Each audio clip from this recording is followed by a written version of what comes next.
My interpretation of that. First, they have only listed 13 selected materials for collection and drinking of Shivambu. Why have they selected only specific materials and they have got special treatment? Right. Obviously, there is some reason, but we don't know. Obviously, they must have some specific therapeutic benefits, but it has not been explained like spoon feeding to us. It has been specifically left for us to learn from our study, research, and experience. Some observers note that chemically not much change can occur by contact with the utensil for the odd minute and then drinking it as we collect it and drink it. Right. Valid point. While there are researchers like Dr. Shantaram Kani who states that nanoparticles are released when any fluid is in contact with any material. Okay. Similarly, nanoparticles can be exchanged as part of the collection and drinking of Shivambu. Now, if that theory is right, then there are nanoparticles being released and obviously those metallic elemental qualities are going to go into the body. Yes. These are comments and observations. Obviously, more research will be required to verify anecdotal evidence available today. Moving on to verse 5. The follower of the therapy should avoid pungent, salty things in his meals. He should not over-exercise himself, should take balanced and light diet, should sleep on the ground, and should control the senses. My analysis of that is, these are basic qualities prescribed for better health anyway.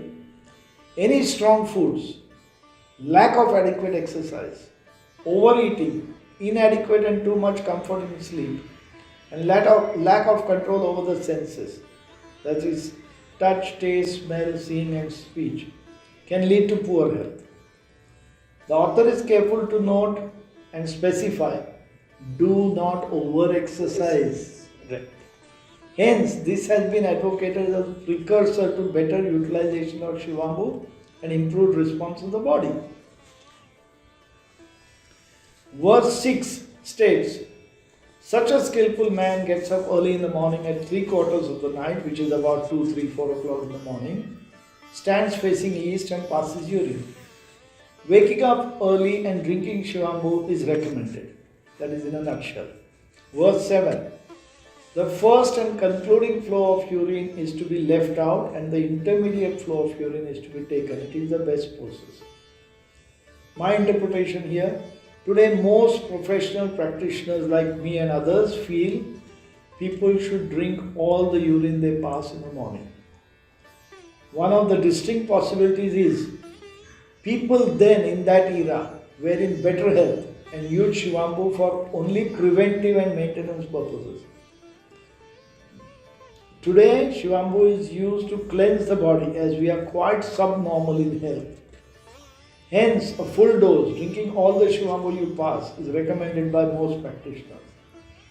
On this note, let me also add, I've been prescribing full dose now for nearly about 20 years and most people have gained tremendous benefit. So on that basis, I cannot refute the fact that we need to go down to only the middle 1/3. Verse 8. One should take one's own urine. It is called Shivambu Dhara. Just as the mouth and tail of a serpent contain poison, similarly the first and the concluding flow of urine are not wholesome. It is well known in this respect. Our experience suggests that drinking all the urine passed every morning is potentially more effective and therapeutic for recovery from illness. This is my comment. Verse 9. Auto-urine is a divine nectar. It should be Shivambu there, that's okay.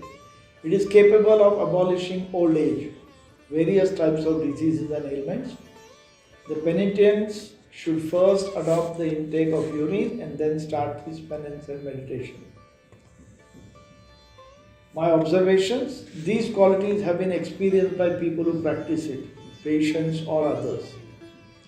We have found patients responding, diseases disappearing, ailments disappearing. They recommend that penance and meditation will benefit recovery. We all know that, but in today's modern world, there is not enough time for people to do meditation, even though you request them to. They say yes, yes, yes, but no time. So, Penance and meditation will benefit recovery and progress your health towards normality. Verse 10. After getting up from the bed, face and mouth be cleaned with water and carry on other morning functions. Afterwards, one should drink one's own fresh and clean urine quite willingly and cheerfully. All the ailments subject to from the very birth are completely cured. What I believe verse 10 is trying to tell us is all diseases, acute and chronic, can be overcome, including long-standing diseases from early childhood. Okay, so you have focused first 10 verses which briefly gives idea about how to collect Shivambu, how to use Shivambu, what are the benefits of Shivambu in a nutshell areas. I would ask to know more about the next verses 11 to 20. Okay. What are the benefits in those verses? Okay. Now 11 to 20 the verses are now talking about if you practice Shivambu for certain duration what happens. So Okay. we'll take them one by one again.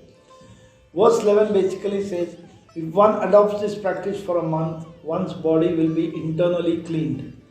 With 2 months, all the senses become active and energetic. My observations, we have noticed these changes of cleansing, increased energy and a more active feeling. But we cannot provide a time frame.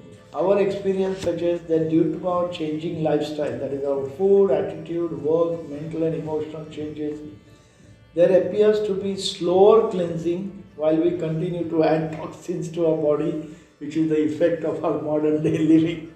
I'm sorry to say I'm laughing, but that's reality. Verse 12. If this therapy is observed for 3 months, all types of ailments will disappear and all miseries will evaporate. If followed for 5 months, the follower will become completely healthy and will be bestowed with divine eyesight.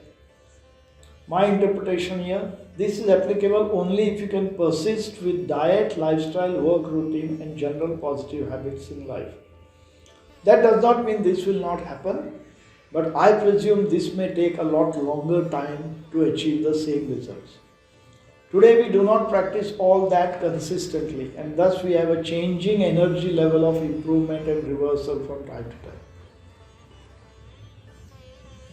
Verse 13 talks about with 6 months practice, man will become exceptionally intelligent. After 7 months, he will be extraordinarily strong. Now we have noted some of these changes. Strength as in immunity strength, yes, things improve. But I'm not sure whether he's referring to physical strength because physical strength according to me will be dependent on building up muscles through regular exercise and strengthening exercises. Regarding intelligence, we cannot be so sure as our study of such factors has not been well coordinated to date. Right. We have not identified and focused on intellectual tests, IQ tests to check whether in 6 months what happens. But that is something again that we can look at for future research. Yes, definitely. Verse 14, 15 and 16.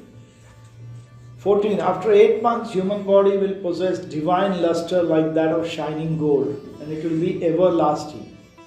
After adaptation of the therapy for 9 months, tuberculosis and leprosy will perish. Now these are very big bold statements. But this should be put to the test. If we can get tuberculosis patients or leprosy patients practice Shivambu and after a year if their illness disappears, then I think we have got something magic here. But more work needs to be done. With 10 months continuous practice, man practically becomes the treasury of luster and brightness.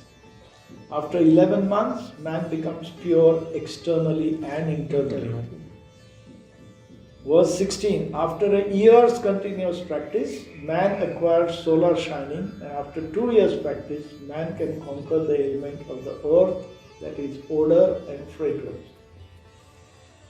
Now, it is very interesting to note that so far the observations have gone monthly and now they have come to at the end of 2 years, which means whoever has written this or studied this has followed people for 6 months, 1 year, 2 years and observed not just one case but many cases to come up with an observation to say these things happen. Right. These observations have been made on the individual person. but not all have been evident to date. Some aspects like better reflexes, good sleep, less odor of sweat, less tired, good recovery after being tired, and recovery after a hard day's work are some of the confirmed positive observations I have made in my 30 years of practice.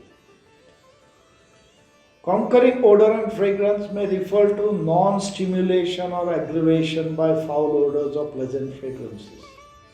What do I mean by this?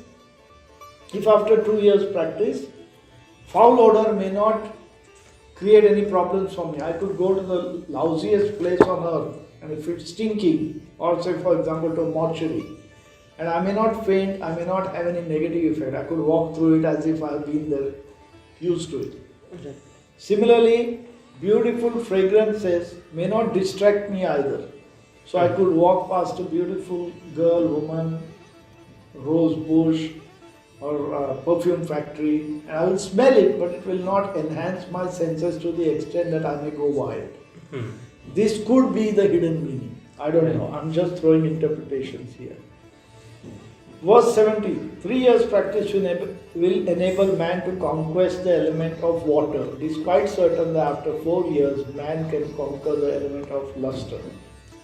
After 5 years, man becomes capable of conquering the element of air or atmosphere. 7 years practice enables him to conquer his ego. Verse 19, after experimenting the therapy for 8 years, man can conquer all the 5 important elements of the universe. 9 months following will make the man immortal. Such long-term study and this is my comment here. Such long-term study and observations have not yet been studied at length and accurately. Verse 20 says, after 10 years experiments, man can float in air with ease and comfort, and after 11 years he'll be able to listen to the movements of the internal organs of his body. Verse 21, experiments for a duration of 12 years will enable man to be long-lived, till the existence of the moons and the planets. Now obviously the moons and the planets are going to be there for millions of years. Okay. So we cannot say that after 12 years practice we are going to live or become immortal. But we may live a very long life, maybe 150, 200 years, healthy, wonderful, that we outlive everybody else who is currently available on the planet. Verse 21 also goes on to add, poison like that of serpents will not affect him in any way. Serpent's poison will not kill him. He can float on water just as wood floats, and he will never drown. Now my comment or analysis about these two verses, some of these qualities may need to be redefined. Poison effects, floating in air, etc. are terms which I feel are used to signify certain qualities and not literally what they mean. We have observed that some minor alterations and abuse of body does not harm it as much as it used to. I can give my own personal example. I can abuse my body with wrong food that has gone off, and it doesn't affect me. I will just vomit or I'll have the runs and it will be clear. It will not make me sicker. I'm assuming serpent's poison will do something similar. And that is what they are talking about. It doesn't mean it will not have any effect, but it will not have a lasting or a negative effect on the body.